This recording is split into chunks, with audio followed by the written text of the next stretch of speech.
Boa noite a todos, sejam todos muito bem-vindos à terceira aula do curso de Louvor e Adoração aqui do nosso seminário online, em que nós vamos continuar falando a respeito do louvor e da adoração no contexto do Antigo Testamento. Na aula passada, nós destrinchamos ali o tabernáculo de Moisés e a ideia é, na aula de hoje, nós nos debruçarmos sobre o tabernáculo de Davi. Mas antes disso, vamos falar um pouco a respeito da origem da música, também do chamado de Davi à adoração e como que tudo isso preparou o ambiente para que o tabernáculo de Davi se estabelecesse.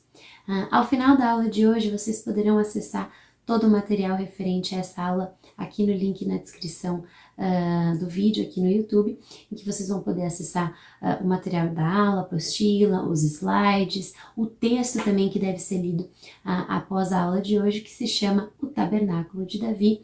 É um texto escrito pelo autor Fernando Pinheiro e que fecha bem esse conceito, os conceitos que nós vamos abordar hoje referentes ao Tabernáculo de Davi, e é uma leitura muito importante, muito interessante, curta, porém profunda, e que faz parte também da nossa forma de avaliação aqui da nossa disciplina. Então, dito isso, vamos juntos, que Deus abra realmente o entendimento de cada um de nós para que nós possamos aprender, absorver conteúdos novos, aprender informações novas, mas principalmente sermos tocados pelo Espírito Santo, inclinados pelo Senhor a adorá-lo como convém, em espírito e em verdade, da maneira como Davi o fez, né? Ele que era um homem segundo o coração de Deus e que fez toda a vontade do Senhor, como nós vamos estudar aqui hoje. Então, que Deus abençoe a sua vida, seja bem-vindo e vamos juntos destrinchar um pouco mais a temática do louvor e da adoração na nossa aula de hoje. Bom, apenas para que você tenha um panorama dos assuntos que nós vamos abordar na nossa aula de hoje, eu gostaria de comentar com vocês os tópicos que nós vamos estudar para que você possa também aí se organizar mentalmente, quem for anotar, já se preparar para aquilo que nós vamos estudar. Então, inicialmente, nós vamos falar a respeito da origem da música, né? Onde surge a música na criação? Será que ela é anterior à criação? Uma vez que o nosso Deus é um Deus eterno e todos os seus atributos também são eternos, será que a música existia antes da criação do universo? Como ela é inserida no mundo físico? Então nós vamos falar a respeito da música celestial, vamos falar a respeito da música de Satanás, que antes da queda era um anjo glorioso ali, responsável pelo louvor e pela adoração celestial. Vamos falar a respeito do conceito da harmonia das esferas, que é uma teoria antiga que indica e mostra para nós o quanto existe música em toda a criação, né? Por todo o universo existem sons que reverberam e produzem música agradável a Deus e perceptível, ao menos ao Senhor. Vamos falar um pouco a respeito da música no Éden, a música pós-criação, né? Se Deus e os seus atributos são eternos e se existe sempre louvor e adoração na presença de Deus, a presença de Deus ela é sempre acompanhada por música, é muito provável e há indícios arqueológicos, bíblicos que mostram para nós que muito provavelmente havia música no Éden, né? Que quando Deus ali, nesse primeiro lugar de habitação de Deus em meio à sua criação, né? Um primeiro lugar de relacionamento de Deus com o homem, muito provavelmente havia música, muito provavelmente Adão produziu música, era capaz de cantar, de tocar instrumentos, né, de desenvolver talvez instrumentos. Vamos falar um pouco a respeito disso. E vamos também comentar a respeito das primeiras menções de música e também de instrumentos musicais na Bíblia. Né? Quais foram os primeiros instrumentos musicais utilizados ali pelo povo de Israel, também por outros povos idólatras, e de que maneira esses instrumentos eram utilizados no dia a dia, nos festivais, na rotina do povo de Israel e dos povos idólatras também, ali do início da Bíblia, né, do Antigo Testamento. Em seguida, nós vamos entrar no nosso segundo bloco da aula de hoje, que é falar a respeito de Davi, né? Ele que instituiu o tabernáculo de Davi, que foge de todos os paradigmas estabelecidos anteriormente no tabernáculo de Moisés, mas foi algo que agradou a Deus e se estabeleceu e foi muito sólido e muito importante durante o reinado do rei Davi. Também tem um significado profético absolutamente importante para nós nos dias de hoje. Então, antes mesmo da gente entrar no tabernáculo de Davi, falar a respeito do tabernáculo de Davi, nós vamos falar, né, do grande responsável por ele, que é o próprio Davi, né, o próprio rei Davi, mas que, né, foi reconhecido por Deus como alguém que tinha um coração de adorador desde muito antes de se tornar rei. Nós temos o hábito de chamá-lo de rei Davi, mas muito antes ele foi um simples pastor de ovelhas ali, né, um menino que cuidava das ovelhas de seu pai, e desde aquela época, desde a infância, adolescência, juventude, já adorava a Deus, né? Já gastava tempo adorando ao Senhor na presença de Deus, tocando instrumentos, cantando, compondo. Então nós vamos falar um pouco a respeito do coração de adorador de Davi, da sua vocação musical e do seu ministério, não só como um adorador, mas tudo aquilo que envolveu a vida de Davi.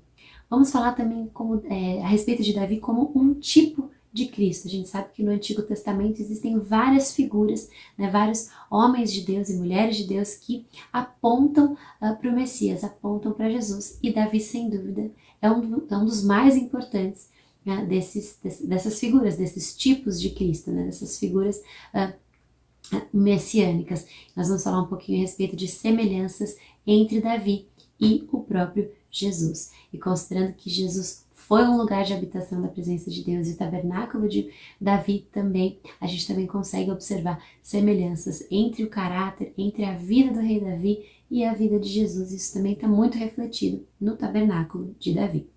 E finalmente, né, o terceiro bloco, digamos assim, que nós vamos estudar na aula de hoje é de fato o tabernáculo de Davi. Então, assim como no tabernáculo de Moisés, nós vamos falar a respeito do estabelecimento do tabernáculo de Davi, né? Como se deu o estabelecimento desse lugar de adoração, desse lugar de relacionamento entre o povo e o Senhor. Vamos falar a respeito do serviço e da música no tabernáculo de Davi, né? Pela primeira vez num lugar de adoração, né? Num lugar onde o povo ia para se encontrar com o Senhor, para prestar culto a Deus. A música está presente de uma maneira intermitente, né? 24 horas por dia, 7 dias por semana, ao longo de muitos e muitos anos do reinado do rei Davi. E finalmente nós vamos conversar um pouquinho a respeito do significado profético do tabernáculo de Davi e da sua importância para nós hoje como adoradores, vislumbrando também a adoração eterna ali na Jerusalém Celestial, da qual nós vamos fazer parte um dia. Então, essa é basicamente a estrutura da nossa aula de hoje, e vamos então dar início falando um pouquinho a respeito da origem da música. Para que a gente possa falar a respeito da origem da música, nós precisamos primeiramente definir o conceito de música. Afinal de contas, o que é música? Muito provavelmente quando você ouve essa pergunta, antes até de palavras, vem um som na sua cabeça, provavelmente uma melodia, um cântico, né, o toque de algum instrumento. Mas para que a gente possa definir em palavras o que é a música, a gente diria que ela é basicamente a organização e combinação proposital, né, intencional, precisa e harmoniosa dos sons, né? Então, quando você ouve essa pergunta, o que é música? Antes de vir em palavras, vem justamente essa combinação proposital, precisa e harmoniosa dos sons, que provavelmente é de fato uma música, né, na sua memória, nos seus ouvidos. Então, essa gloriosa organização dos sons, que é chamada música, ela não pode ser um acidente, um produto do acaso, algo que aconteceu aleatoriamente, né? Muito pelo contrário, a gente tem aí, né, a palavra de Deus nos dá esses indícios de que a música foi parte da criação de Deus, que ela acompanhou a criação de Deus, e a gente tem muitos indícios na palavra de Deus de que a música verdadeiramente existe desde antes da criação do mundo.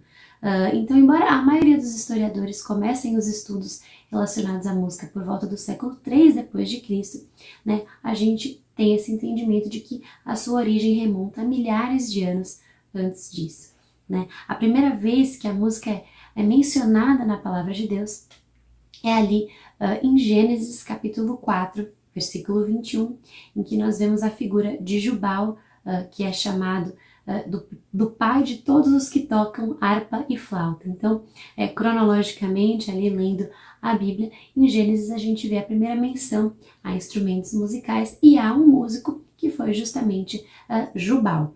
Mas a Bíblia sugere que muito antes mesmo de Jubal, né, o próprio Adão tinha conhecimento, né, e praticava a música, e ainda mais do que isso, que a música é anterior à criação de Adão.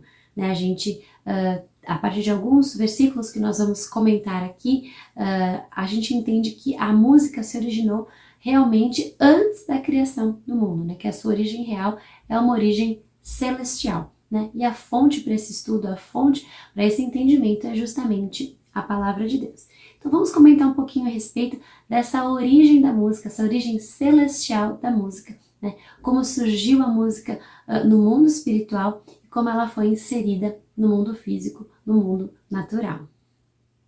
Ainda que a primeira menção à música na Bíblia esteja ali em Gênesis capítulo 4, nós temos um texto de Jó, capítulo 38, dos versículos 4 ao versículo 7, em que Deus, o próprio Deus, conversando com Jó, dá indícios de que a música estava presente no universo muito antes da presença de Jubal ou da própria criação do mundo. Então vamos ler juntos esse texto e extrair daí alguns conceitos, alguns princípios relacionados à inserção da música no mundo físico e a sua existência prévia no mundo espiritual. Então, nesse texto, Deus conversa com Jó e lhe faz uma pergunta, que diz assim: onde você estava quando lancei os alicerces da terra? Responda-me se é que você sabe tanto. Quem marcou os limites das suas dimensões? Vai ver que você sabe. E quem estendeu sobre ela a linha de medir? Guarde essa informação, a linha de medir que Deus estendeu sobre a terra. E as suas bases, sobre o que foram postas? E quem colocou a sua pedra de esquina enquanto as estrelas matutinas juntas cantavam e todos os anjos se regozijavam? Então, nesse texto, Deus apresenta ali para Jó, né, algumas informações a respeito do processo de criação da terra, né, e ele nos revela que ao criar a terra, né, ao criar o mundo, Deus ali foi acompanhado por música, música das estrelas e música dos anjos. Então a gente entende a partir daí que Deus criou as estrelas e os anjos antes mesmo de criar a terra, para que quando criasse a terra houvessem cânticos de alegria por parte deles. Né? O som ele existe e ele foi criado no mundo espiritual antes de ser inserido no mundo físico. No livro de Apocalipse, os anjos, os 4 seres viventes, os 24 anciãos, eles adoram ali ao redor do trono de Deus ininterruptamente, nos dando indícios de que a presença de Deus ela é sempre rodeada por cânticos, por música, por adoração na forma de música. Né? E a Bíblia nos mostra também que o próprio Deus canta. Em Sofonias 3,17, em Apocalipse 4, versículo 1, nós vemos ali Deus cantando, manifestando, né, a sua voz através de música.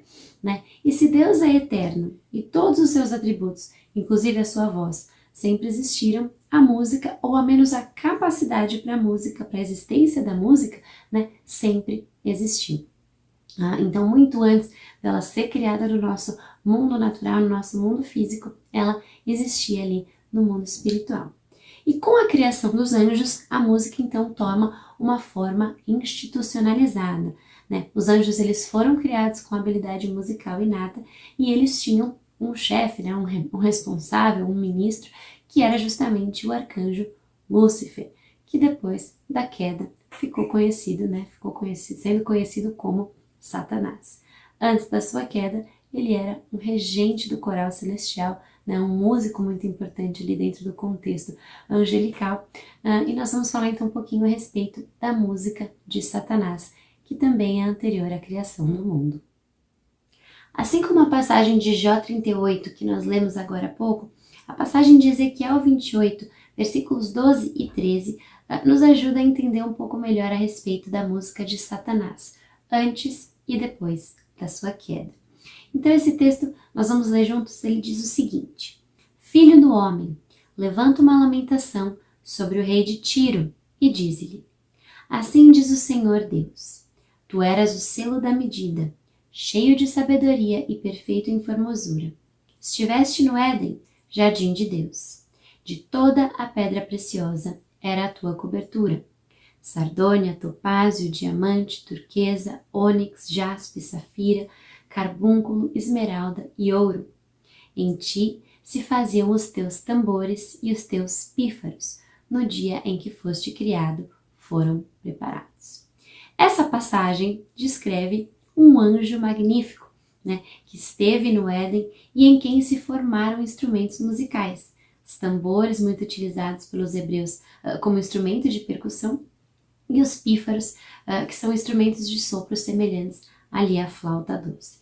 Então, esse texto fala justamente a respeito do arcanjo Lúcifer, que foi dotado de talentos musicais que superam em muito a capacidade humana, e, juntando esse texto com o texto anterior de Jó, a gente consegue aí depreender que o arcanjo Lúcifer era o regente do coral celestial, formado ali pelos anjos e pelas estrelas, e quando Deus diz a Jó que as estrelas da manhã cantavam juntas, né, isso indica ali a existência de técnica musical capaz de produzir um som de uníssono, né, de muitas vozes cantando ali a mesma linha melódica, ou então de uma harmonia entre as vozes. Mas de qualquer maneira, existe um responsável pela qualidade desse coral, e esse responsável era justamente o regente Lúcifer, né?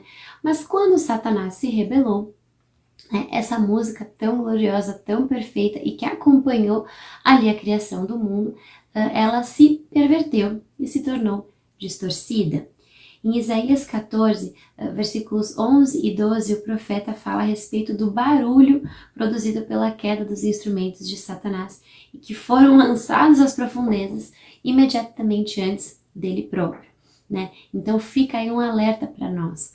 Cuidado com a música pervertida de Satanás. Nem toda música pode ser utilizada para prestar louvor e adoração a Deus. Então, muitas vezes a gente ouve que todos os ritmos, né, são de Deus, todos os ritmos foram criados pelo Senhor, então a gente pode usar ritmos que talvez sejam utilizados em circunstâncias mundanas, né, e a gente modifica ali a letra e a gente consegue louvar o Senhor.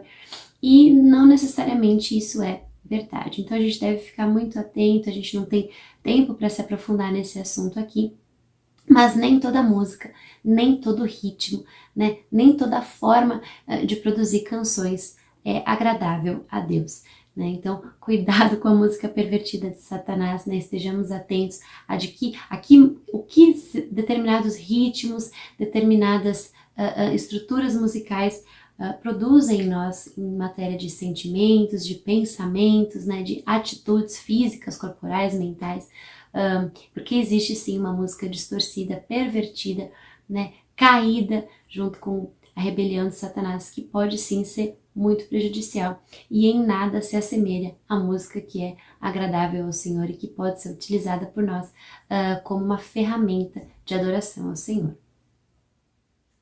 Nós já entendemos que a música existe no mundo espiritual antes mesmo de existir no mundo físico. Mas ao criar o universo, Deus insere a música no mundo natural, no mundo físico. E nós vamos entender um pouco agora a maneira como essa inserção ocorre, uma vez que a música produzida por seres humanos, seja através do canto ou do toque de instrumentos musicais, só vai aparecer bem mais para frente. A Bíblia aponta que Deus criou as ondas sonoras para emanar de toda a criação e de forma organizada, de forma a produzir música perceptível, ao menos a Ele. 1 Crônicas 16:33 diz que as árvores da floresta cantarão de alegria. Isaías 44:23 diz: cantem de alegria aos céus, grite bem alto a profundezas da terra, e rompam em canção vocês montes, vocês florestas e todas as suas árvores. Isaías 55:12 diz também: os montes e colinas irromperão em canto diante de vocês, e todas as árvores do campo baterão palmas. A gente vê também que os animais também cantam, tem algumas passagens, mas apenas para citar uma, Salmo 104, versículo 12, as aves do céu fazem ninho junto às águas e entre os galhos põem-se a cantar.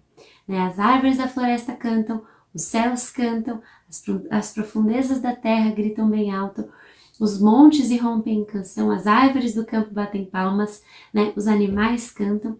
Então, a partir dessas passagens, a gente percebe que Deus vê a sua criação como uma composição musical, né? Até as menores das partículas, ao vibrarem e ressoarem, produzem som, produzem música agradável a Deus.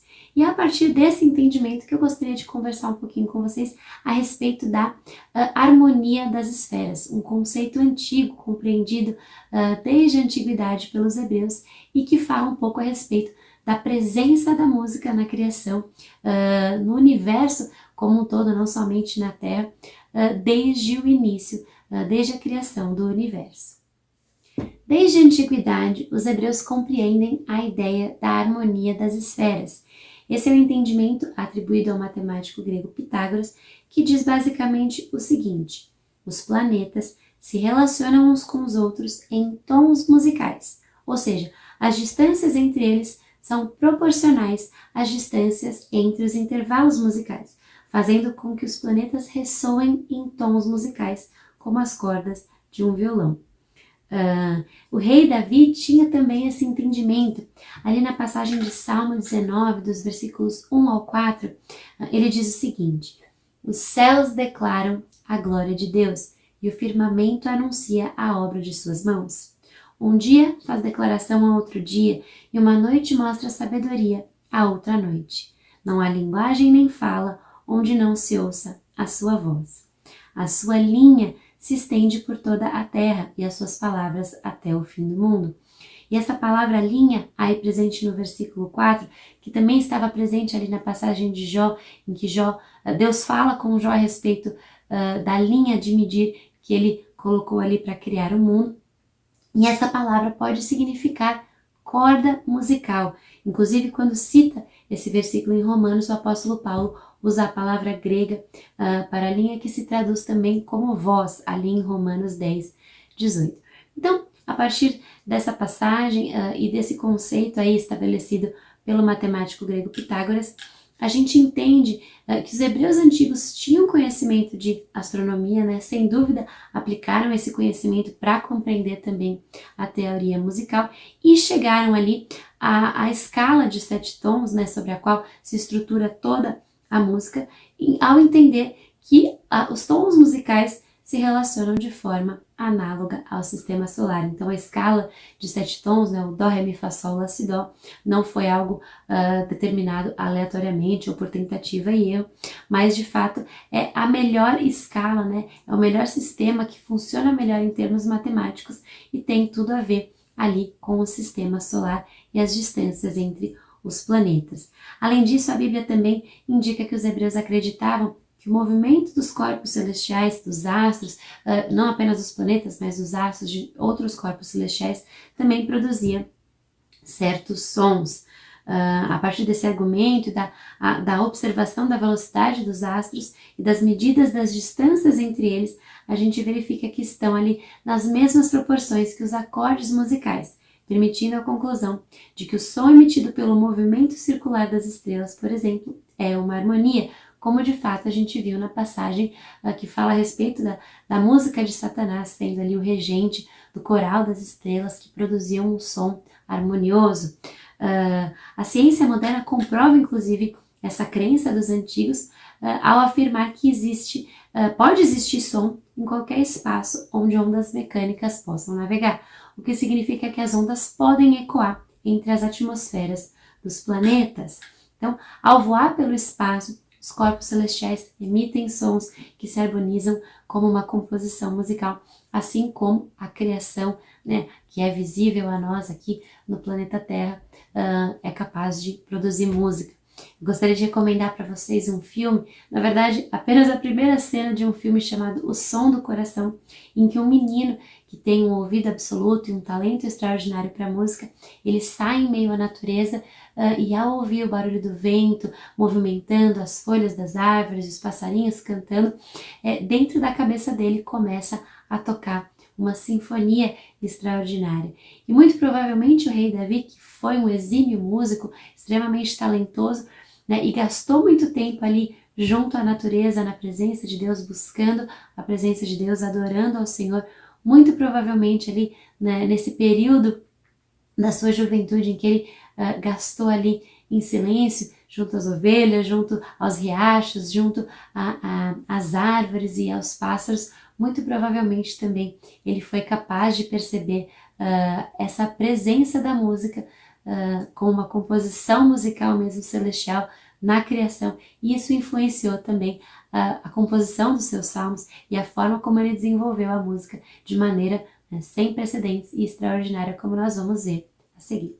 Então essa é basicamente a ideia ali da harmonia das esferas, e é assim que a música esteve presente na criação, muito antes da criação de instrumentos e da própria criação do homem capaz de cantar, desenvolver e tocar instrumentos.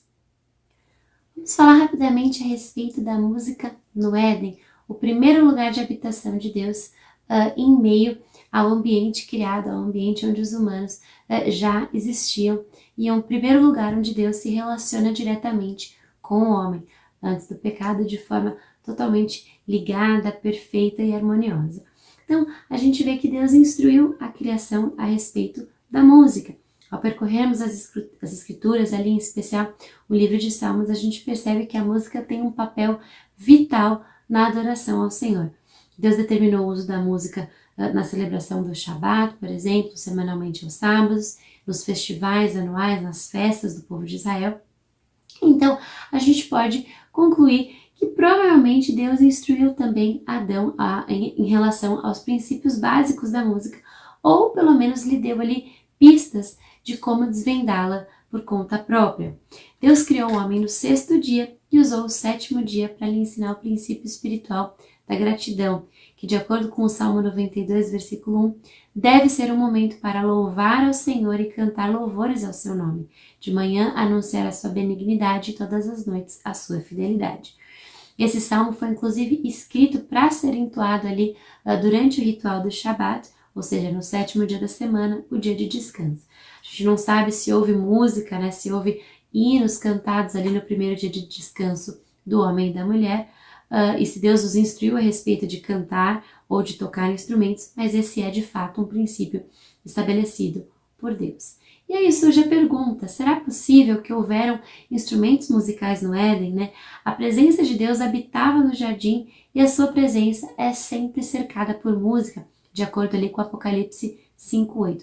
Música não apenas cantada, vocal, mas também instrumental, né? Então será que houve ali música a partir de instrumentos musicais? Será que Deus teria instruído Adão para construir instrumentos musicais no jardim? Bom, claramente o Jardim do Éden representa um lugar da presença de Deus e, como nós já comentamos, a Bíblia revela que onde quer que Deus esteja, há música. A sala do trono, a Arca da Aliança, ali no tabernáculo de Davi e possivelmente também o Jardim do Éden. Em Isaías 51, nós lemos uma profecia a respeito do Messias que é muito interessante e faz menção também ao Jardim do Éden. No versículo 3, diz o seguinte, Isaías 51, versículo 3. Porque o Senhor consolará a Sião, consolará a todos os seus lugares assolados, e fará o seu deserto como o Éden, e a sua solidão como o jardim do Senhor. Gozo e alegria se achará nela, ação de graças e voz de melodia. Esse versículo fala a respeito da restauração da terra para a forma como ela era no Éden, e podendo sugerir, inclusive, que antes da expulsão do jardim, antes do pecado, Adão e Eva faziam música e cantavam louvores de gratidão. Independente de essa possibilidade ser ou não, que de fato aconteceu, estamos apenas fazendo conjecturas aqui com base no que a Bíblia nos revela, a gente pode concluir que a música não se originou de forma acidental e desengonçada a partir dos homens primitivos, nem surgiu ali 9 séculos após o relato da criação com Jubal, que é a primeira menção de música na Bíblia, ali em Gênesis capítulo 4, que foi inclusive considerado o pai dos músicos. A capacidade para a música, ela não tem princípio, porque Deus é eterno e Ele está sempre rodeado de música e toda a sua criação foi feita de forma capaz, né? Foi algo inato na criação, a capacidade de produzir música. Então, ao criar o homem, né, e dar ao homem ali a habilidade para entender, apreciar e produzir música, a gente pode compartilhar de um entendimento eterno da mente e da grandeza do Deus Criador, que implantou ali o chip da música em todos os seus em todas as suas criaturas, inclusive e talvez principalmente no homem. Então, muito provavelmente houve sim música no Éden, né? A música se originou ali nesse lugar da presença de Deus e ela continua se desenvolvendo até chegar a Davi, que é o assunto que nós vamos comentar a respeito logo a seguir. Por mais impressionante que seja compreender que a música existe desde antes da criação do universo, que tenha sido inserida na criação de formas tão incríveis como essa questão da movimentação dos astros, dos planetas, da criação se levantando em louvor a Deus através da música, eu gostaria de mencionar, falar um pouquinho a respeito do desenvolvimento dos instrumentos musicais por parte dos povos idólatras e também por parte do povo de Israel, que a Bíblia nos mostra. Então nós temos ali Jubal como sendo o pai daqueles que tocam harpa e flauta, né? A primeira menção ali de um músico na Bíblia, e a partir daí a gente vai tendo menções à música e a instrumentos musicais ao longo da Bíblia, até chegarmos ali no tabernáculo de Davi. Então, basicamente, os instrumentos musicais desenvolvidos pelo homem se dividem em 3 categorias que estão muito presentes aí no Antigo Testamento, tanto por parte do povo de Israel, quanto por parte dos povos idólatras e pagãos. Então, basicamente, os instrumentos se dividem em 3 categorias: instrumentos de corda, instrumentos de sopro e instrumentos de percussão. Então, quando na Bíblia nós lemos ali a respeito da lira, ou da harpa, ou das trombetas, das flautas, cornetas, os símbolos, os tamborins, são todos instrumentos que caem em uma dessas categorias.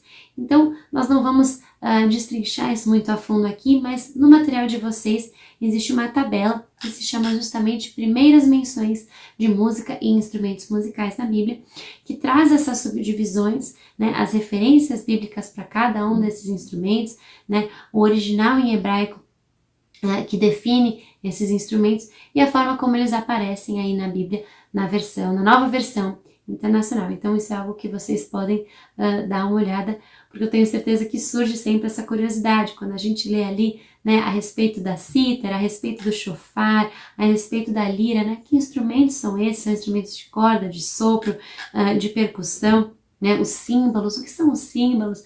Né? São ali os precursores da bateria, como a gente conhece hoje. Então é interessante dar uma olhadinha nessa tabela para justamente ao ler a respeito de um instrumento, quando estiver lendo a Bíblia, entender que tipo de instrumento era esse, né? De que forma era usado, em que momentos ele aparece ali na narrativa bíblica. Nós já falamos um pouco a respeito de Davi como um adorador na aula de hoje, mas vamos finalmente entrar agora no segundo bloco da nossa aula, que é o chamado de Davi à adoração. Então, como que aquele jovem pastor de ovelhas sai ali dos campos de Belém e chega a se tornar rei de Israel e instituir ali o tabernáculo de Davi com toda a sua exuberância musical. Então, vamos falar um pouquinho a respeito do coração de adorador de Davi. Atos 13, 22 diz o seguinte: encontrei Davi, filho de Jessé, homem segundo o meu coração, e ele fará tudo o que for da minha vontade. Nós já vimos ali na passagem de João 4 que Deus está à procura de verdadeiros adoradores que saibam adorá-lo em espírito e em verdade. A palavra grega, inclusive, utilizada por João para descrever o tipo de adoração que Deus espera receber é a palavra aletheia, que carrega o sentido de veracidade, sinceridade, integridade, propriedade. E Deus então procura homens e mulheres que sinceramente sejam desejosos, estejam desejosos de se render diante da sua glória, que depositem no Senhor toda a sua confiança e que honrem com integridade o seu nome. E Deus procurou e encontrou a Davi, a quem chamou ali de um homem segundo o seu coração, que faria tudo o que fosse da sua vontade.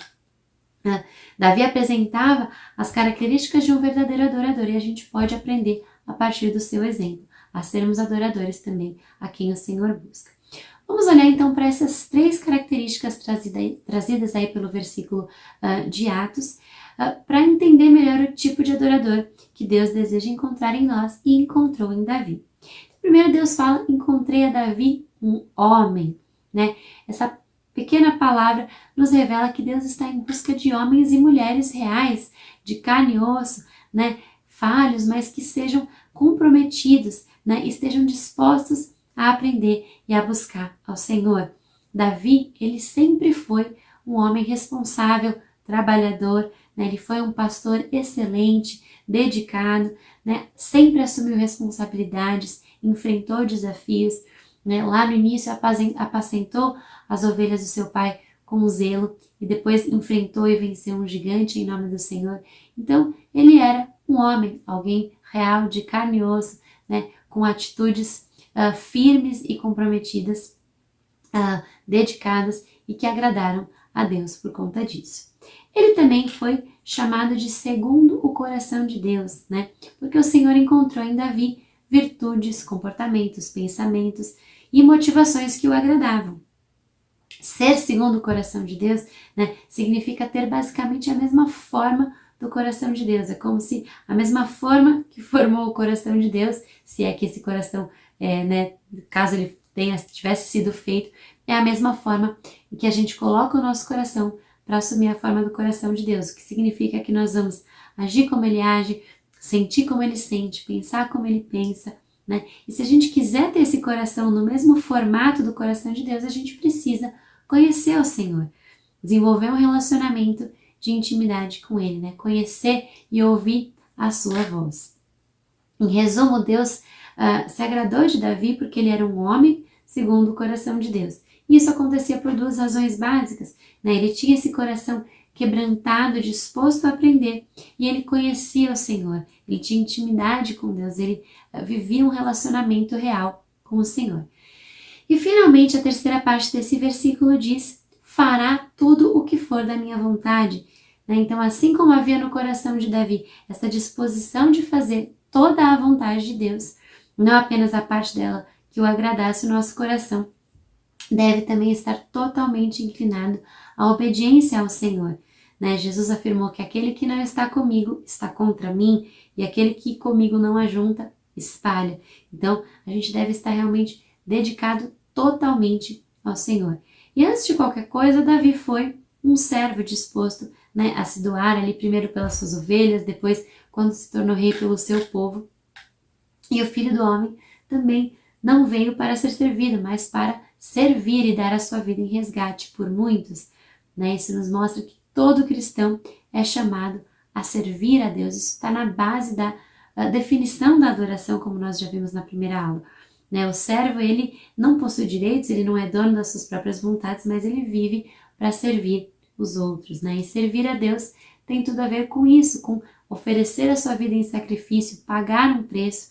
Né? A gente não pode se interessar apenas por aquilo que o ministério pode oferecer de bom, falando a respeito ali do ministério do músico, por exemplo, aqueles que buscam apenas ali a visibilidade e os aplausos não querem realmente ser servos e não entenderam o princípio básico da adoração que Deus espera de nós. Então, esse nosso chamado ao serviço, ele não se restringe ali a fazer apenas aquilo que nos agrada, aquilo que nós nos sentimos chamados a fazer, mas nós somos chamados a servir em todas as áreas possíveis. Né? Davi não foi apenas um músico, ele não foi apenas um guerreiro, né? Ele serviu de muitas formas ao longo da sua vida. O nosso compromisso com Deus também deve ser assim, não parcial, mas total, completo e integral. E é isso que significa ser um homem, uma mulher segundo o coração de Deus e que fará toda a sua vontade. Bem, vamos falar um pouco a respeito da vocação, então, musical de Davi. Muito do que a gente sabe a respeito da música do Antigo Testamento se deve justamente aos relatos bíblicos das atividades de Davi, desde a sua juventude como pastor de ovelhas até quando ele se tornou rei e sacerdote. Davi foi um exímio músico, um poeta e um compositor notável, né? E além disso ele também foi um habilidoso inventor de instrumentos, de acordo com 2 Crônicas 7:6. Em resumo, Davi foi um artista excepcional, ungido e talentoso, mas isso não aconteceu da noite para o dia. Então, se a gente olhar um pouco para a infância e adolescência de Davi, a gente vê que ele se tornou pastor de ovelhas ainda muito jovem, um menino, e ele foi então influenciado por essas cenas pastorais que ele vivenciava diariamente ali em Belém. Ele tinha uma mente sensível e perceptiva que foi influenciada pela música, como nós já comentamos, do mundo à sua volta. Fosse o som dos riachos, o som dos cordeiros respondendo ao seu chamado, o som do vento, o som dos pássaros cantando, tudo aquilo emocionava Davi, então ele pegava a sua harpa e elevava ali a sua voz em louvor a Deus. E o Salmo 23 é um reflexo muito claro desse período da vida de Davi. Mas ele cresceu e se tornou então um jovem músico muito habilidoso. Afinal de contas, ele passava horas e horas ali dos seus dias dedilhando a sua harpa, testando harmonias, cantando louvores a Deus. E ele tocava tão bem a harpa que finalmente o recomendaram ao rei Saul, que o contratou como seu músico particular. A palavra de Deus nos diz que quando nós somos excelentes naquilo que fazemos, somos colocados diante dos reis. E foi justamente isso que aconteceu com Davi. Então, quando os pensamentos de Saul o angustiavam e o perturbavam, Davi ia até ele, tocava ali a sua harpa com muita unção, muita graça, e o som melodioso e suave ali da harpa de Davi acalmava, tranquilizava o coração do rei. E os seus pensamentos que o deixavam angustiado desapareciam e ele ficava mais calmo. Então, essa inspiração e essa espontaneidade de Davi também não foram algo que surgiu da noite para o dia. Os seus cânticos foram divinamente inspirados e ele compôs de várias maneiras. Suas canções contêm de expressões de louvor a narrativas históricas, de expressões de alegria pela colheita das uvas, a pompa da inauguração dos palácios, das memórias, as palavras de esperança, de pedidos, as súplicas. Então, muitos foram também os assuntos ali desenvolvidos por Davi ao longo de sua vida, nos seus cânticos, nas suas poesias. Davi era um homem cheio de vida, ele amava a música alegre, cheia de ritmo, animada. Quando a gente vê ali o relato do resgate da Arca da Aliança que foi trazida para Jerusalém, quando foi recuperada ali dos filisteus no início do reinado de Davi, isso marca também o início do tabernáculo de Davi. A gente vê que ele pulou, ele dançou com toda a sua força, com toda a sua energia, comemorando esse acontecimento. E esse relato indica que a música de Davi devia ser realmente extremamente contagiante. Ele amava a Deus e através da música, da dança, ele expressou ali a sua alegria perante o Senhor. Então, vamos olhar agora um pouquinho para o ministério de Davi. Atos 13:36 diz: Tendo, pois, Davi servido ao propósito de Deus em sua geração, adormeceu. Foi sepultado com os seus antepassados e o seu corpo se decompôs. Então, Davi serviu ali o propósito de Deus na sua geração. Ele foi um bravo guerreiro, ele foi um governante íntegro e ele foi um exímio músico, cantor e compositor. 2 Samuel 7, versículos 8 e 9 diz o seguinte: Agora, pois, diga ao meu servo Davi: Assim diz o Senhor dos Exércitos: Eu o tirei das pastagens onde você cuidava dos rebanhos para ser o soberano de Israel, o meu povo. Eu sempre estive com você por onde você andou e eliminei todos os seus inimigos. Agora eu o farei tão famoso quanto os homens mais importantes da terra. E de fato, talvez o rei Davi seja dentre os personagens bíblicos, talvez somente depois de Jesus, o mais famoso e o mais conhecido, e não à toa ele faz parte também da linhagem do Senhor Jesus, como nós vamos ver e comentar a seguir. O nome Davi significa amado. Então, desde o seu nome, Deus ali amou a Davi porque viu nele também um servo interessado em ouvir a sua voz, entender a sua vontade e cumprir os seus propósitos. O Senhor procurou um homem segundo seu coração e o designou líder de seu povo, ali de acordo com 1 Samuel 13:14. A gente sabe que o rei Davi governou Israel durante 40 anos e durante todo esse período ele se preocupou em oferecer a Deus uma adoração fervorosa e contínua, E como consequência, Deus ali lhe deu vitória sobre os seus inimigos, uma vez que a adoração realmente libera o poder de Deus para vencer as batalhas. Então a gente pode olhar Davi não só como músico, mas também nessas outras vertentes. Davi foi um guerreiro, ali desde o início da sua jornada, né? Ele matou Golias, ele primeiro matou o urso, matou o leão ali enquanto ele cuidava das ovelhas, depois ele enfrentou e derrotou o gigante Golias ali, que era o grande herói dos filisteus. Ele derrotou também depois os filisteus em muitas batalhas e se tornou rei. Então, de guerreiro, se tornou um rei, governou o povo com integridade e finalmente ele se desenvolveu como um adorador, né? Ele organizou a adoração no tabernáculo, ele foi assim um visionário que edificou para as próximas gerações. Aquilo que ele fez foi sem precedentes. Ele foi um músico também muito ungido e habilidoso, inventor de instrumentos, compositor de canções, e ele foi um adorador segundo o coração de Deus, que é talvez o mais importante, né? Ele dançou ali diante do Senhor com liberdade, com espontaneidade, mas essa espontaneidade ela foi resultado de muito preparo, né? Ser espontâneo não é algo que acontece do nada, mas requer preparo, e Davi vinha se preparando ali desde a sua juventude. A vida de Davi aponta profeticamente para Jesus. E a gente tem Davi como sendo ali o grande responsável pela edificação de um dos lugares de habitação de Deus mais importantes do Antigo Testamento. E o próprio Jesus é um lugar de habitação de Deus, né? Um lugar da presença de Deus, talvez o mais maravilhoso que já houve ao longo aí de toda a história até hoje. E essa capacidade que a gente tem de observar correspondências proféticas entre Davi e Jesus é muito importante para entender um pouco mais a respeito desses lugares da presença de Deus, esses lugares onde a adoração pode ser manifesta e de que maneiras Deus deseja que essa adoração aconteça.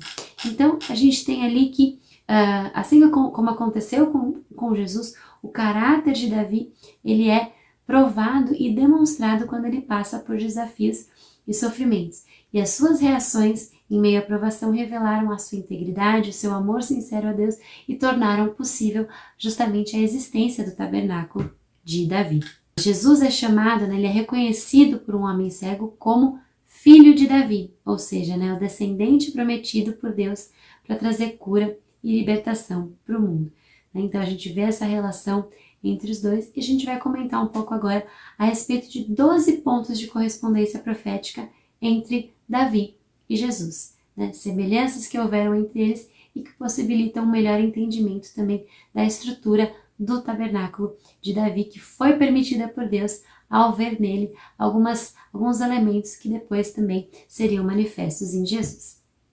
Então, o primeiro desses elementos, vale apenas uma menção aqui de que todas as referências bíblicas para fazer essa correspondência estão listadas ali, descritas também no material de vocês. Eu não vou poder ler todos os versículos, todas as passagens, vou apenas comentar quais são esses pontos de correspondência, mas sem ler as passagens, mas vocês podem depois, né, revisitar o material e aprofundar um pouco a sua leitura e o seu entendimento aí sobre essas passagens que deixam claro esses pontos de correspondência profética entre Davi e Jesus. Então, dito isso, vamos começar ali com o nosso primeiro ponto, nosso primeiro elemento que relaciona Davi, né, responsável pela construção desse lugar de habitação de Deus, onde a adoração foi possível, maravilhoso, o tabernáculo de Davi, e o próprio Jesus, que foi talvez ali a mais perfeita e maravilhosa expressão de um lugar de habitação de Deus, onde a adoração pôde ser manifesta por parte daqueles que estavam ao seu redor. Então, o primeiro elemento que nós temos aqui é a linhagem de Davi, né? Davi foi filho de Jessé e a profecia de Isaías, ali em Isaías 11, versículo de 1 a 5, diz que um ramo surgirá do tronco de Jessé, né? E esse ramo seria ali o Messias, o Salvador. Essa profecia de Isaías conecta Davi e Jesus. E o próprio capítulo 1 do Evangelho de Mateus confirma a linhagem de Davi e Jesus ao apresentar a genealogia de Jesus. Então, o versículo 7 resume ali as gerações, dizendo, né, que houve 14 gerações de Abraão até Davi, 14 de Davi até o exílio na Babilônia e 14 do exílio até o Cristo, né? Então, Jesus veio da raiz de Jessé, veio ali da descendência de Davi, eles fazem parte da mesma linhagem. Em segundo lugar, ambos esses homens de Deus foram ungidos pelo Espírito Santo. Davi foi ungido pelo profeta Samuel e Jesus foi ungido pelo próprio Espírito de Deus quando ali do seu batismo. né, quando ele foi ali, recebeu a unção profética sobre a qual ele construiria o seu ministério, né? Jesus foi ungido por João Batista, cuja função foi preparar o caminho para o seu ministério, e Davi foi ungido por Samuel, que ao fazê-lo, transmitiu a Davi a unção profética sobre a qual ele também construiria o seu ministério. O Senhor derramou a unção sobre Davi e Jesus para que eles estabelecessem os seus ministérios, né? Conferiu a eles autoridade e encheu as suas vidas do Espírito Santo. A unção de Davi, que inclusive foi manifesta através da sua habilidade musical, da sua valentia, do seu vigor na batalha, da sua sabedoria ao falar e da sua presença agradável, era reconhecida por todos, assim também como aconteceu com Jesus. Nosso terceiro ponto de correspondência profética entre esses dois homens foi justamente o período de provação que ambos passaram antes de se tornarem ali reis. Né? Tanto Davi como Jesus enfrentaram e resistiram a um período de provações que foi anterior ao início do seu ministério, né? Do ministério de Davi como rei e sacerdote, e do ministério de Jesus, né? Durante aqueles anos em que ele esteve ali sobre a terra, e depois quando ele foi também elevado aos céus. 1 Samuel 18:31 descreve a perseguição de Saul, a perseguição implacável de Saul sobre Davi e a sua fuga para o deserto. E Mateus 4, dos versículos 1 a 11, descreve também a tentação de Jesus no deserto. Ambos foram levados ao deserto, que é um lugar de secura, de fome, de privação, de solidão e de tentação, né? E é durante esses momentos de sofrimento que o Senhor é capaz de nos provar e nos fortalecer. Isso aconteceu com ambos, Davi e Jesus. Nós somos desafiados na nossa fé e a nossa confiança no Senhor é testada, e a gente precisa de fato passar por esses momentos de aflição para que o Senhor nos lapide, para que Ele nos molde, nos aprove, né? E com a aprovação de Deus aí a gente é capacitado a exercer o nosso ministério com autoridade, com poder. O Senhor estava com Davi durante a sua provação, e o Senhor também esteve com Jesus durante o período de provação dele. E o Senhor está conosco também durante o nosso período de provação, nos forjando, nos preparando para o adorar, para o servir com excelência. O quarto aspecto de semelhança entre Davi e Jesus foi a jornada deles de um lugar de humildade até um lugar de glória, né, de honra, de reinado, da humildade ao reinado. Como será que nós agimos, né? As passagens aí de Filipenses 2, versículos 6 a 11 falam, né, que Deus exaltou Jesus à mais alta posição, lhe deu o nome que está acima de todo nome, mas anteriormente Jesus humilhou-se a si mesmo, esvaziou-se a si mesmo.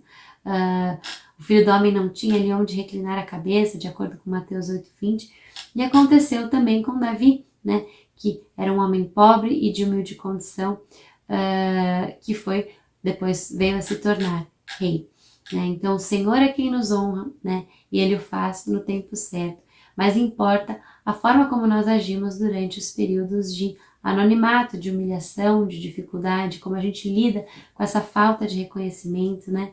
Para Davi passaram-se 20 anos, desde o momento em que ele foi ungido até o momento em que ele veio a começar a exercer o seu ministério. Para Jesus foram 30 anos, né? Não somos nós que devemos nos exaltar a nós mesmos, mas é o Senhor que nos exalta no tempo certo, né? Então a gente deve ali, como 1 Pedro 5, versículos 5 e 6 diz, né?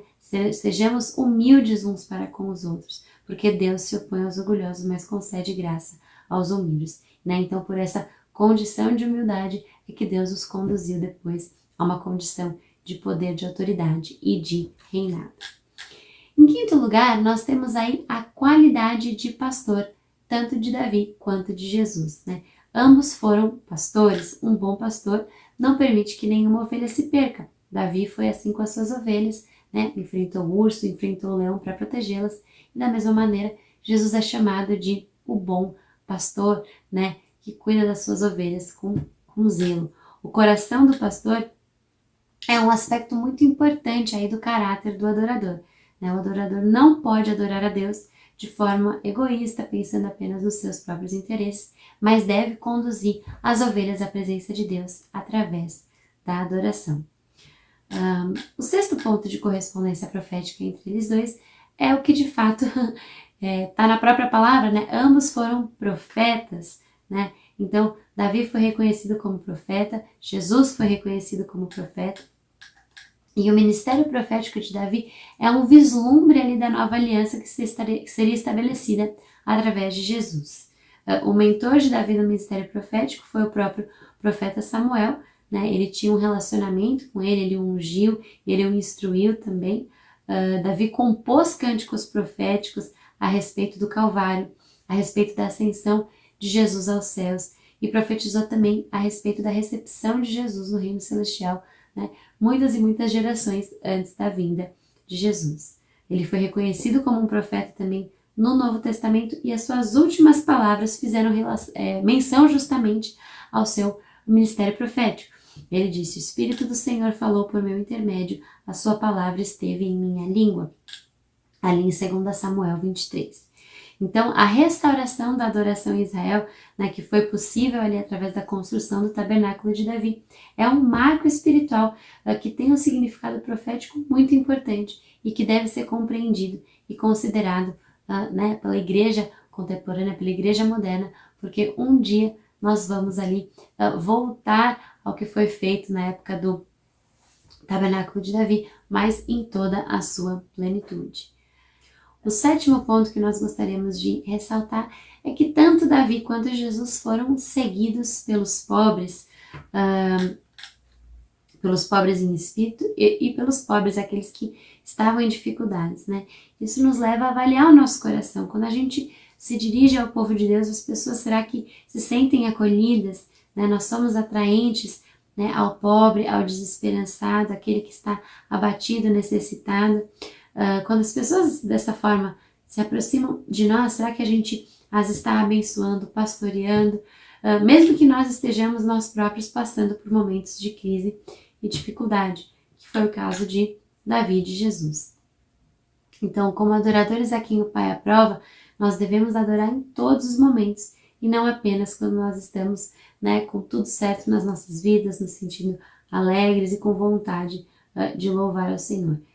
E é isso que atraía, né, as pessoas em dificuldades para Jesus e para Davi, né? Mesmo eles não estando em um lugar de total conforto e segurança, eles estavam ali pastoreando e ministrando as pessoas em dificuldades e em necessidade.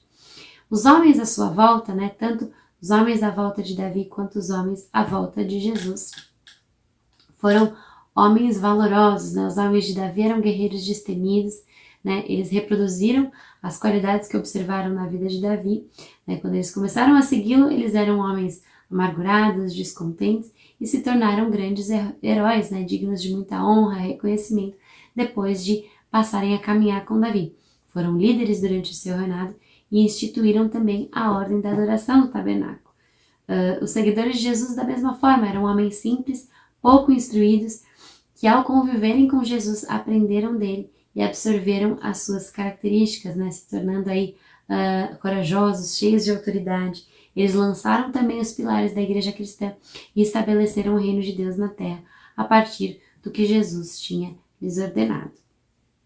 Um outro ponto é que ambos foram traídos, né? A traição esteve presente aí tanto na vida de Davi quanto na vida de Jesus. Ambos experimentaram essa dor de serem traídos por pessoas próximas, das quais teoricamente não se esperava tal atitude, né? E ambos utilizaram ali de graça ao lidar com a infidelidade daqueles em quem eles haviam investido tempo, esforço, né? Recursos e amor. Jesus foi traído por Judas, um dos seus discípulos, e Davi foi traído por um de seus filhos, né? Um de seus próprios filhos, Absalão, e mesmo assim eles agiram com eles de forma graciosa e misericordiosa. Outro ponto que nós temos para ressaltar aqui é a rejeição que ambos sofreram, né? Davi foi rejeitado pelos seus irmãos, Davi foi rejeitado pelos seus irmãos também, pelas pessoas da sua própria cidade. Eles foram rejeitados pelo seu povo, pelos seus familiares, mas, né, assim como Davi, que não deu ouvido às ofensas dos seus irmãos, pelo contrário, né, encheu-se de fé e se posicionou contra os inimigos de Deus, né, não vacilou ali ao cumprir o seu chamado, foi usado como instrumento para cumprir o propósito de Deus. Da mesma forma, o Senhor Jesus, ele não se deixou abater pela incredulidade dos seus irmãos, né, do povo da sua região. Ele sabia quem ele era em Deus, e ele não vacilou também ao cumprir a sua missão, apesar da rejeição que sofreu. Então, se Davi e Jesus sofreram rejeição, é certo que nós também seremos rejeitados, mas que quando vierem as críticas e as rejeições, os nossos olhos possam estar firmados no Senhor e naquilo que Ele diz a nosso respeito, né? Que isso esteja a verdade ali nos nossos corações, como diz Jeremias 29:11. Eu é que sei os pensamentos que tenho a vosso respeito, pensamentos de paz e não de mal, para vos dar o fim que desejais. Né? Então, não importa o que as pessoas pensam de nós, né? A forma como elas nos tratam. Talvez isso muitas vezes seja reflexo do nosso próprio comportamento, e aí sim é válido a gente parar e reavaliar, mas muitas vezes sofreremos rejeições que não são compatíveis com aquilo que Deus deseja para nós. E nessa hora é que nós precisamos ter os nossos olhos focados no Senhor, como Davi e Jesus tiveram. Bom, mais 2 pontos de correspondência profética aqui. Tanto Davi quanto Jesus prantearam, choraram sobre Jerusalém. Eles se entristeceram e choraram porque eles dividiam o coração de Deus. Eles tinham um coração segundo o coração de Deus. O Senhor se entristecia com o pecado do povo, e assim também Davi e Jesus se entristeceram e choraram por causa do pecado de Israel. E finalmente, ambos buscaram ardentemente o coração de Deus. Tanto Davi quanto Jesus buscaram o coração de Deus consistentemente, incessantemente, apaixonadamente, né? E a gente consegue então entender que, embora as dificuldades venham, nada deve afastar o adorador dos caminhos e da vontade do Senhor, né? Mesmo nos momentos de agonia, mesmo nos momentos de provação, a gente deve ter o nosso coração desejoso pela presença de Deus, por conhecer a vontade de Deus, por ouvir a sua voz, porque só assim a nossa adoração será também possível. Então esses foram os 12 pontos, muito rapidamente percorremos cada um deles, depois vale dar uma olhada nas passagens, nos versículos e perceber essa correspondência profética de forma ainda mais clara, estudando o material aqui disponível da aula de hoje. Mas de maneira muito rápida, muito breve e resumida, esses foram aí os 12 pontos que ligam Davi a Jesus e dão pistas para nós de como o tabernáculo de Davi se estruturou e como a presença de Deus, de Jesus, aqui na terra incorporou também a presença de Deus, esse lugar de adoração personificado na figura de Jesus. Nós já comentamos a respeito da origem da música, falamos sobre o chamado de Davi à adoração e finalmente, feita essa grande introdução, vamos finalizar a nossa aula falando sobre o tabernáculo de Davi, propriamente dito. Vamos falar a respeito do estabelecimento do tabernáculo de Davi, as circunstâncias pelas quais se deu esse estabelecimento do tabernáculo de Davi em Jerusalém. Vamos falar a respeito do serviço e da música que surge aí também no tabernáculo de Davi. E finalmente vamos comentar um pouco a respeito do significado profético, da importância profética do tabernáculo de Davi para os nossos dias, para a igreja contemporânea. Então, começando ali a falar a respeito do tabernáculo de Davi, vamos falar sobre o estabelecimento desse tabernáculo, né? Como ele veio a se tornar uma realidade ali dentro do contexto da adoração em Israel, uma vez que o tabernáculo de Moisés continuava operante, continuava funcionando, mesmo durante o período em que o tabernáculo de Davi existiu e funcionou também como um lugar de adoração a Deus. Gostaria de ler com vocês os versículos que estão em 1 Crônicas 15, versículo 3, e 2 Samuel, capítulo 6, versículo 17, que diz o seguinte: Davi reuniu todo o Israel em Jerusalém para trazer a arca do Senhor para o lugar que ele havia preparado. Eles trouxeram a arca do Senhor e a colocaram na tenda que Davi lhe havia preparado. E Davi ofereceu holocaustos e sacrifícios de comunhão perante o Senhor.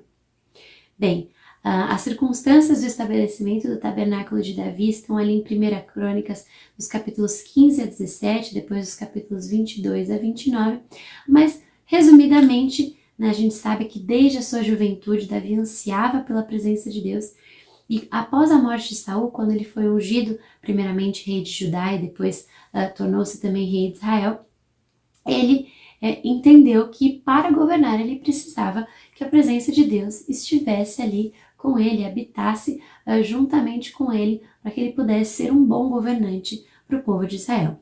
Muitos anos antes, a Arca da Aliança, o lugar da presença de Deus, como nós já estudamos ali no tabernáculo de Moisés, havia sido capturada pelos filisteus e levada para longe do templo de Moisés, do tabernáculo de Moisés. Então, o lugar da presença de Deus, como o povo conhecia, havia se perdido, estava ali de posse do povo filisteu.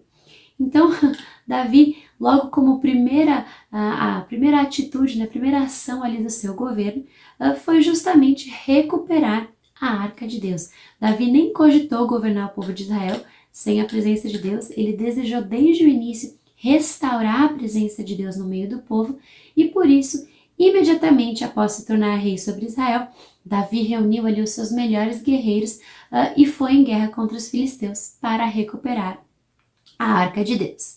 E, uma vez vencida a batalha, após recuperar a arca, Davi e os seus homens voltaram para Jerusalém, cantando, dançando, tocando instrumentos, e oferecendo sacrifícios perante o Senhor. Eles estavam alegres, pois a presença de Deus havia retornado para o meio deles. Então, quando Deus estabelece com Davi uma aliança, ali em 2 Samuel 7, ele promete a Davi muitas bênçãos, a fama, a paz, uma habitação segura para Davi, para Israel, vitória sobre os inimigos e uma dinastia duradoura, que na verdade veio a se tornar uma dinastia eterna por meio de Jesus. Entretanto, o Senhor não permitiu que o rei Davi construísse um templo para acomodar a arca. Isso ficou destinado ali para o seu filho Salomão. Então, em 1 Crônicas 22:8, a gente vê o motivo pelo qual Deus não permitiu que Davi construísse um templo, porque ele havia derramado muito sangue na terra diante do Senhor. Então, como as suas mãos eram mãos sujas de sangue, ele não poderia edificar um templo para o Senhor. Mesmo assim, Davi pensou em uma solução e preparou uma tenda, uma simples tenda para acompanhar a Arca da Aliança. E ele celebrou o seu retorno a Israel ali através do oferecimento de holocaustos e sacrifícios de comunhão perante o Senhor. A gente sabe que toda aliança é um compromisso firmado entre duas partes. Então, primeiro Deus fala a Davi através do profeta Natã, e em seguida a palavra de Deus nos fala que Davi entrou no tabernáculo, assentou-se diante do Senhor e orou, que seria algo completamente, foi algo sem precedentes, algo que não seria, sob nenhuma circunstância, permitido dentro do contexto ali do tabernáculo de Moisés, mas essa ousadia de Davi agradou a Deus, e acabou por quebrar paradigmas realmente. Com Jesus a gente sabe que o véu do templo seria rasgado de uma vez por todas e não haveria mais essa separação entre Deus e o homem, mas com Davi, por essa atitude de ousadia, essa atitude tão apaixonada, tão sincera, tão pura que ele teve de entrar ali e orar ao Senhor diretamente. Para nós parece uma coisa tão corriqueira, porque hoje nós podemos fazer isso graças ao que Jesus fez por nós na cruz, e com o véu tendo sido rasgado, mas com Davi, naquela época, isso seria uma coisa completamente absurda, e jamais permitida. Mas com Davi, essa barreira que existia, ela foi derrubada profeticamente. Com Jesus ela de fato foi rompida, mas com Davi ela foi derrubada profeticamente. Então, na passagem de 2 Samuel 7, dos versículos 27 a 29, Davi fala, o teu servo achou coragem para orar a ti, Então, assim, agora por tua bondade, abençoa a família do teu servo para que ela continue para sempre na tua presença. Então, o desejo de Davi por estar na presença de Deus era tão grande, tão intenso, que o próprio Deus, permitiu que aquilo que havia sido estabelecido no tabernáculo de Moisés fosse, houvesse uma concessão para o período de duração ali do reinado de Davi, para que a presença de Deus fosse manifesta não somente ali uma vez por ano, quando o sumo sacerdote entrava no Santo dos Santos para ministrar diante da Arca da Aliança, mas para que a presença de Deus pudesse ser manifesta não somente a um homem uma vez por ano, mas a todo o povo de Israel, todos os dias, né, a todos os momentos durante ali todo o período de reinado de 40 anos do rei Davi. Então o tabernáculo de Davi ele é estabelecido em Jerusalém, nessa tenda que Davi preparou para a Arca da Aliança, mas o tabernáculo de Moisés não deixou de existir durante esse período. Os dois tabernáculos funcionaram simultaneamente. O tabernáculo de Moisés estava ali sobre o monte Gibeon e o tabernáculo de Davi sobre o monte Sião. No tabernáculo de Davi, o serviço do tabernáculo de Davi consistia basicamente nos sacrifícios diários, os animais que eram oferecidos de manhã e à tarde, e no tabernáculo de Davi se oferecia sacrifícios de louvor, continuamente ali 24 horas por dia, como a gente vai ver mais à frente. O tabernáculo de Moisés tinha o véu que separava o lugar santo do lugar santíssimo, do santo dos santos. No de Davi não havia qualquer separação, pois lá todos os sacerdotes podiam estar diante da arca, diariamente, continuamente. No tabernáculo de Moisés, apenas o sumo sacerdote poderia ministrar diante da arca uma vez por ano, e no tabernáculo de Davi os levitas ficavam ali diante da arca para ministrarem diante do Senhor diariamente, continuamente. Então o tabernáculo de Moisés ficou de fato sem a arca da presença, sem a arca da aliança.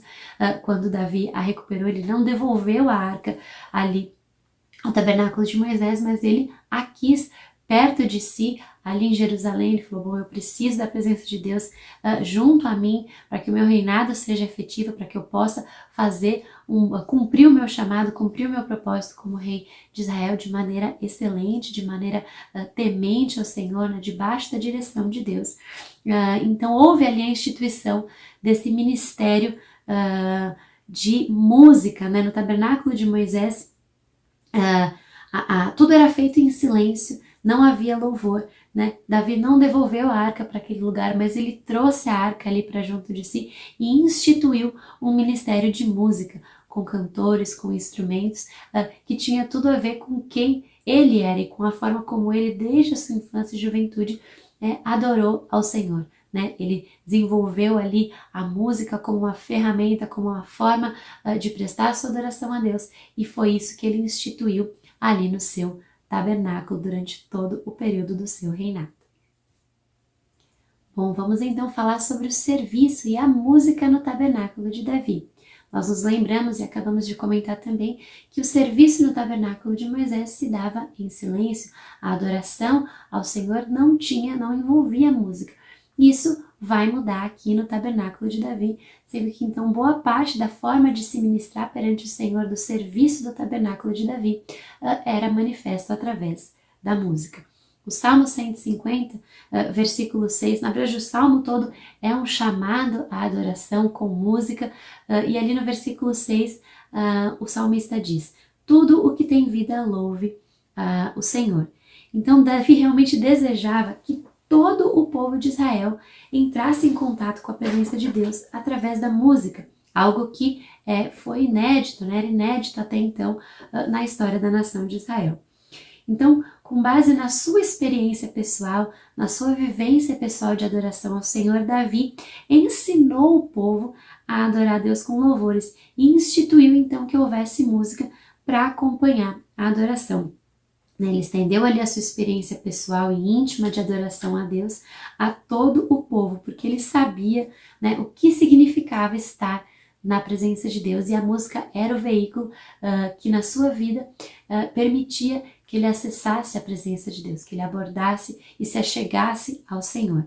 E ele desejava assim, insistentemente, ardentemente, conduzir o povo a esse lugar de grande prazer, de grande alegria e paz, onde havia renovo, fortalecimento, libertação, cura, crescimento e revelação profética que ele já havia experimentado ali ao longo de quase toda a sua vida. Em 1 Crônicas, capítulo 16, dos versículos 4 a 6 e também no versículo 37, a gente vê que Davi designou alguns dos levitas para ministros perante a Arca do Senhor, para celebrarem, para agradecerem e louvarem ao Senhor, Deus de Israel. né? E aí ele menciona Asaf, Zacarias e alguns outros sacerdotes que ministrariam ali tocando instrumentos continuamente perante a arca do Senhor, né? Ministrando regularmente de acordo com as prescrições para cada dia. Então Davi estabeleceu que houvesse no seu tabernáculo adoração incessante, né? Possivelmente realmente 24 horas por dia, 7 dias por semana, ao longo de 40 anos. E essa decisão aí de inserir a música na adoração a Deus no tabernáculo de Davi realmente foi sem precedentes e é algo que a gente tem experimentado e observado nos últimos anos, que tem acontecido na igreja contemporânea em alguns lugares pelo mundo. Tem se repetido esse padrão que foi ali inaugurado por Davi quando da ocasião do seu tabernáculo. E embora anteriormente, né, homens e mulheres de Deus já houvessem entoado cânticos de louvor a Deus com instrumentos e com o canto vocal, com Davi isso foi realmente incorporado à liturgia da casa de Deus pela primeira vez, né? Então a introdução, para nós é tão comum a música fazer parte da liturgia, fazer parte ali do culto ao Senhor, mas pela primeira vez isso acontece no tabernáculo de Davi. Isso não foi uma direção, não um comando direto de Deus, mas foi realmente o resultado assim natural da expressão de adoração que era natural de fato do próprio Davi, né, que desde menino costumava louvar a Deus ali compondo e cantando louvores, também tocando instrumentos. E Deus se agrada desse coração sincero, né? Sempre pronto ali a revelar ao Senhor os seus sentimentos mais profundos, através de palavras poéticas, através de música. Então, Deus se agrada desse coração apaixonado de Davi e ele aprova essa direção quanto à adoração no tabernáculo, embora não tenha sido algo que partiu do próprio Deus, como foi quando Deus deu a direção ali para Moisés construir o tabernáculo. Em 1 Crônicas 15:16, a gente vê que Davi também ordenou aos líderes dos levitas que encarregassem os músicos que havia entre eles de cantar músicas alegres, acompanhados por instrumentos musicais, liras, harpas e símbolos sonoros. Né? A adoração ela é vista como um imã que realmente é capaz de atrair a presença de Deus. E quando os músicos e cantores começavam ali a tocar e a louvar o Senhor com ações de graça, com alegria, a glória do Senhor se manifestava de forma poderosa no meio deles, no meio dos levitas. Né? Então todos os levitas que ministravam diante do Senhor no tabernáculo de Davi eram de fato músicos, tocavam ali instrumentos como símbolos, as harpas, as liras, né? Os que tocavam cornetas e os cantores louvavam e adoravam, agradecendo ao Senhor em uníssono, levantavam as suas vozes em louvor ao Senhor, né? E a gente vê que ali uma nuvem enchia o templo do Senhor, de forma que os sacerdotes mal podiam desempenhar o seu serviço, tamanha era a glória do Senhor que enchia o templo de Deus. Isso está ali em 2 Crônicas, capítulo 5, dos versículos 12 até o 14. Então, embora o Senhor não tenha permitido, né, que Davi de fato construísse um templo como era o seu desejo, a gente vê que foi dele a visão profética e a concepção de toda a estrutura e funcionamento da construção do templo de Salomão, né, seu filho, que de fato aí construiria um templo de pedra para o Senhor. Mas a visão para esse templo foi toda nessa concepção, foi toda de Davi. Davi, ali em 1 Crônicas 22:5, diz que deixou tudo preparado, né? Antes de morrer, deixou tudo preparado para que Salomão levasse a cabo a construção do templo. Então, um dos legados de Davi, né, foi esse justamente, e foi a organização de grupos de cantores e músicos na casa de Deus, que depois vai também ser reproduzido no templo de Salomão. Ele designou Asaf, Emã e Jedutum, que também é chamado de Etã, como profetas para ministrarem ao som de música. Né? E a esses, Davi também reuniu outros 288 especialistas responsáveis por treinar e supervisionar 4.000 músicos e cantores escolhidos pelo próprio Davi. Isso está ali em 1 Crônicas 25, versículos 1, 6 e 7 e 1 Crônicas também 23, versículo 5. No templo, né, a presença de Deus se manifestava quando os cantores cantavam juntos, em uníssono, né, rendendo graças a Deus, acompanhados por instrumento, Os cânticos ali poderiam ser melodias, como por exemplo, o Salmo 3 e muitos outros salmos de Davi também. E às vezes eles incluíam refrões, como os Salmos 42 e 43, cânticos como o Salmo 24, composto por Davi na ocasião, né, dessa volta da Arca da Aliança para Jerusalém. Eles se utilizavam da antifonia, né? Então os levitas cantavam, o povo respondia, e eram muito comuns e muito apreciados, e realmente produziam esse envolvimento do corpo mesmo, ali do povo, né? Hoje seria o corpo de Cristo, mas naquele momento era ali o povo de Deus cantando e louvando junto, não somente ficando essa adoração restrita aos levitas. Então, temos aqui a seguir que cantar não estava restrito aos levitas e aos músicos, né? O povo cantava, por exemplo, quando eles subiam a Jerusalém para as festividades anuais, né? A gente tem ali os salmos de peregrinação, do Salmo 120 ao Salmo 134. Na próxima aula nós vamos aí nos debruçar bastante sobre o livro de Salmos, mas apenas dando aí algumas pistas, né, de como os salmos estão organizados e como eles eram usados também no serviço do tabernáculo de Davi. No Salmo 133, Davi expressa ali por meio de um cântico toda a sua alegria, toda a sua gratidão a Deus, ao contemplar ali a fraternidade, a amizade desfrutada pelos israelitas quando louvavam a Deus juntos nessas ocasiões. Então, durante todo o reinado de Davi, houve essa unidade, né? O louvor traz unidade para o povo. E isso ficou muito, muito claro, muito nítido durante o tempo ali de vigência do tabernáculo de Davi, né? Tanto é que o Salmo 133, versículo 1 diz: como é bom e agradável quando os irmãos convivem em união. Então a gente tem aí esse ensinamento, né, do tabernáculo de Davi, de que cantar é uma maneira de expressar nossa fé, nosso amor ao Senhor, não apenas também nas ocasiões de celebração, nas ocasiões alegres, mas também durante os momentos difíceis, os momentos de dor, de medo e insegurança. Por exemplo, ali na noite anterior à sua execução, nós já comentamos um pouco a respeito disso na nossa primeira aula, Jesus e os seus discípulos terminaram de comer ali, finalizaram a sua refeição da Páscoa e cantaram um cântico de louvor a Deus. Mateus 26, 30 diz: depois de terem cantado um hino, saíram para o Monte das Oliveiras. E é provável que esse hino tenha sido o Halel, né, que é composto pelos salmos de 113 a 118. E se isso foi o que de fato aconteceu, né, Jesus, juntamente com os apóstolos que não sabiam direito o que estava prestes a acontecer, devem ter cantado ali bem alto.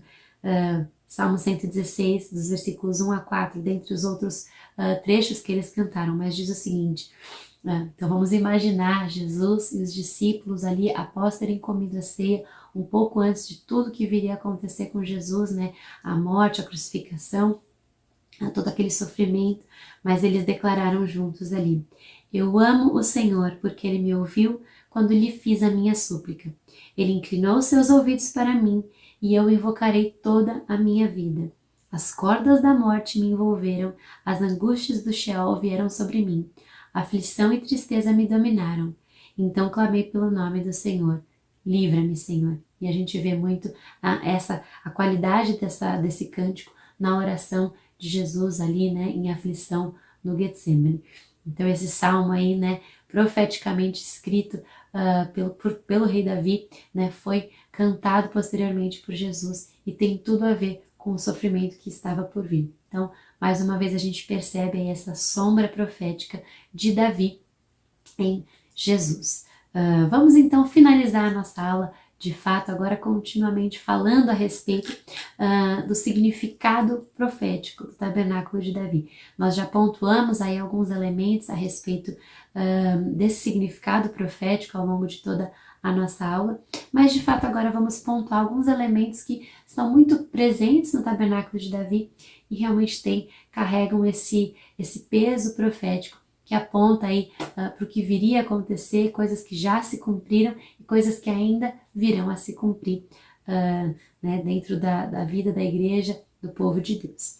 A gente vai basear essa nossa análise nos trechos de Atos 15, dos versículos 13 a 19, e em alguns trechos de Apocalipse. Apocalipse 4, dos versículos 1 a 11, Apocalipse 5, dos versículos de 8 a 14, e Apocalipse 14, dos versículos de 1 a 3. Eu não vou ler todos esses trechos aqui, né, por uma questão de tempo, mas recomendo que depois também façam essa leitura. Na apostila esses textos estão inclusive transcritos para facilitar a leitura e o estudo e o aprofundamento de vocês.